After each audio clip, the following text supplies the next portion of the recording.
Good afternoon. We have just finished a meeting of NATO's foreign ministers with a discussion about fair burden sharing in the alliance. And we are making major progress, including with 4 consecutive years of rising defense investments. Since 2016, European allies and Canada have added $41 billion to their defense spending. By the end of next year, this will rise to $100 billion. So allies are spending more, investing in new capabilities like missile defense and drones, and deploying more forces for NATO with more than 20,000 troops serving in Afghanistan, Kosovo, and Iraq, and tens of thousands more deployed across the alliance to support our collective defense. But there is more work to do. Ministers also addressed the threat of terrorism and what more NATO can do to fight it. And we discussed the efforts of the United States to seek a political settlement in Afghanistan. Ambassador Khalilzad held consultations with allies at the NATO headquarters last week on his progress. So we continue to coordinate closely. We went into Afghanistan together, and we agree that we will take any decisions on our future presence together. We also discussed our enormous progress in the fight against ISIS. Millions have been freed from oppression, and ISIS has lost all of the territory it once controlled.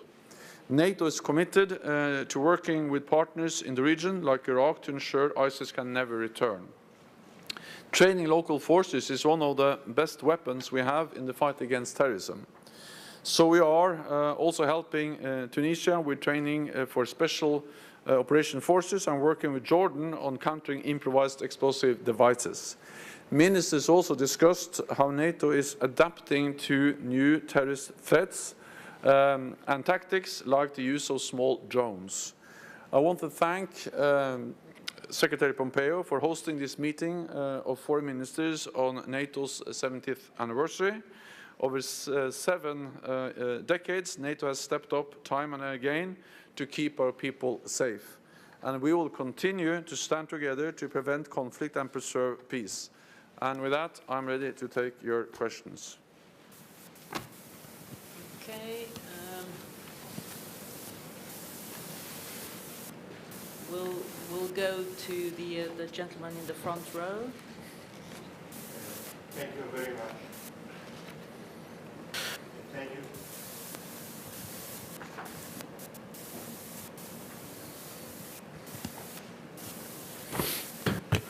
Thank you very much, Rahim Rashidi or Mr. Kurd from Kurdistan TV.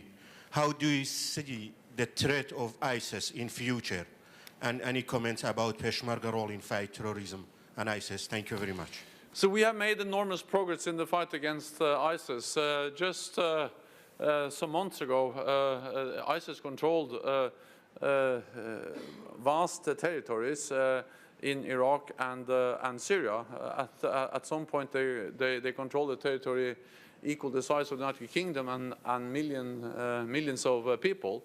Now they have lost control over all the territory they controlled.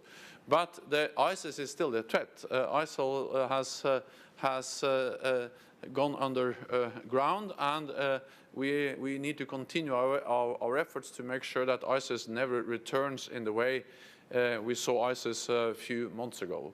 And that's exactly the reason why we need to continue our efforts in the global coalition to defeat ISIS. And that's also the reason why NATO is not reducing, but actually stepping up our efforts to provide training, capacity building, help to the Iraqi security forces so they can stabilize their own country. As I said, one of the best weapons we have in the fight against terrorism is to build local capacity.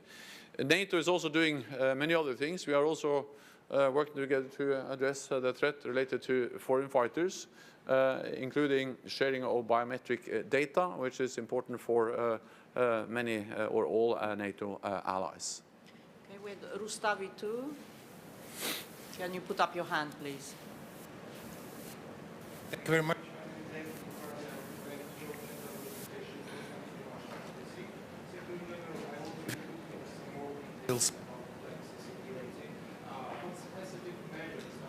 Going to and non-NATO. Thank you. So we are stepping up our efforts in the Black Sea. We just agreed, or the Black Sea region, we just agreed a package with more surveillance exercises and other issues which we strongly believe are relevant for the Black Sea region, and of course also then working with our partners Georgia and Ukraine. 3 NATO allies are literal states to the Black Sea: Turkey, Bulgaria and Romania, but also 2 close partners, Georgia and Ukraine, are Black Sea countries. We work with them now as we speak.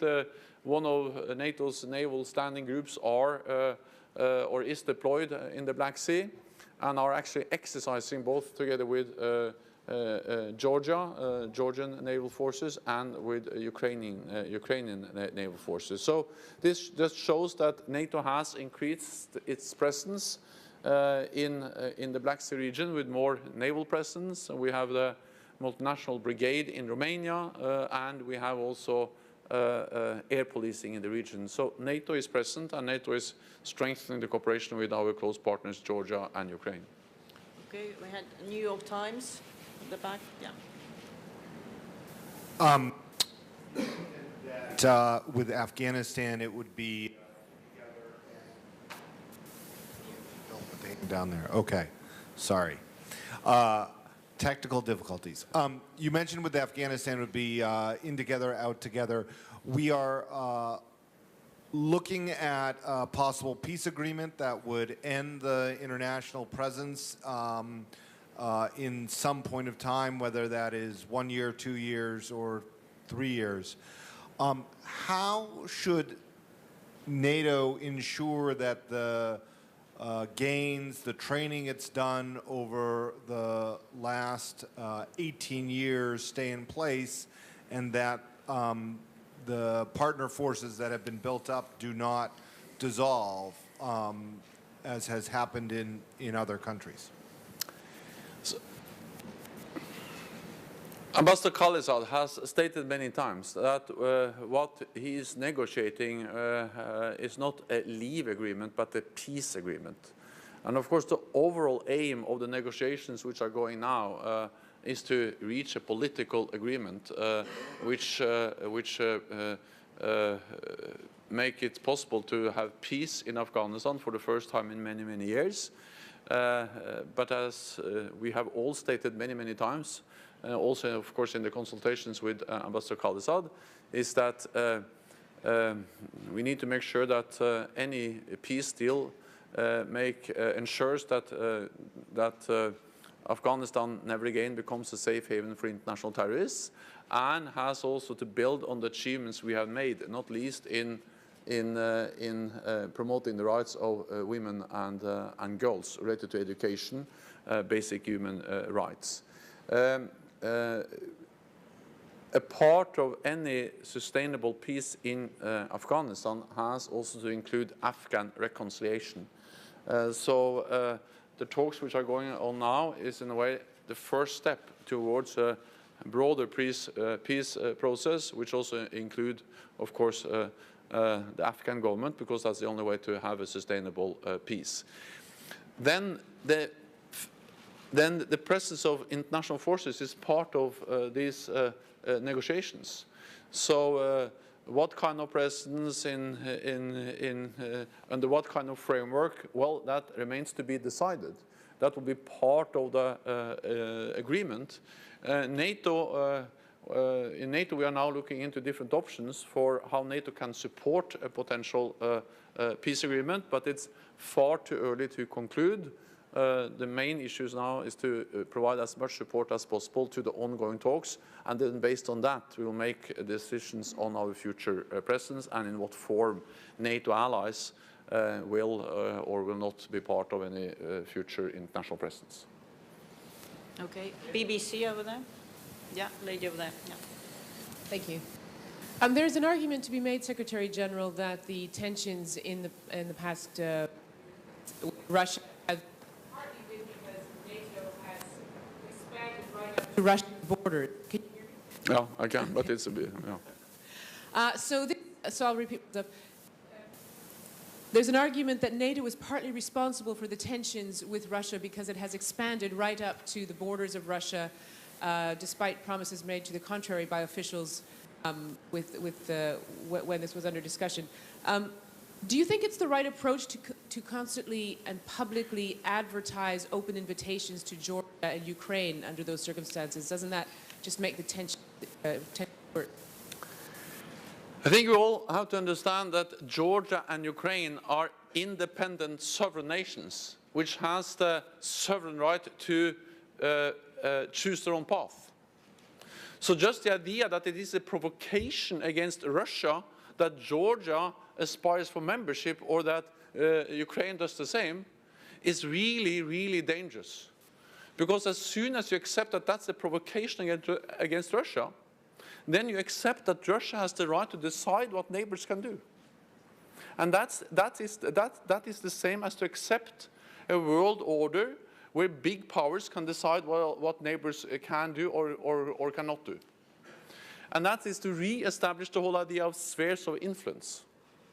And coming from Norway, actually a small country bordering Russia, I'm very glad that back in 1949, when we joined NATO, that the United States and the United Kingdom and the other founding members of NATO did never accept that the Soviet Union could decide what Norway could do. So in exactly the same way, of course, Georgia and Ukraine has the right to choose their own path. It's not provocation. It's not directed against anyone. It's a sovereign right of every sovereign nation to decide the direction of their own country. And it's only for then the aspirant countries and for NATO to decide at the end whether they or when they can become members.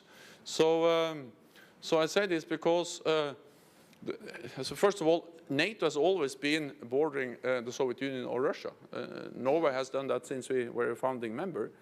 Second, the enlargement is not, in a way, NATO moving east. It's actually those countries, Central and Eastern European countries, who strongly wanted to join NATO and have decided so through democratic processes. And we have to respect that and not regard that as a provocation, because then we say that sovereign democratic decisions by sovereign democratic nations is not acceptable because a big neighbor doesn't like it. Okay, I know we have lots more questions. Unfortunately, we need to wrap now, and Secretary Pompeo will be coming right after. Thank you very much. Thank you so much.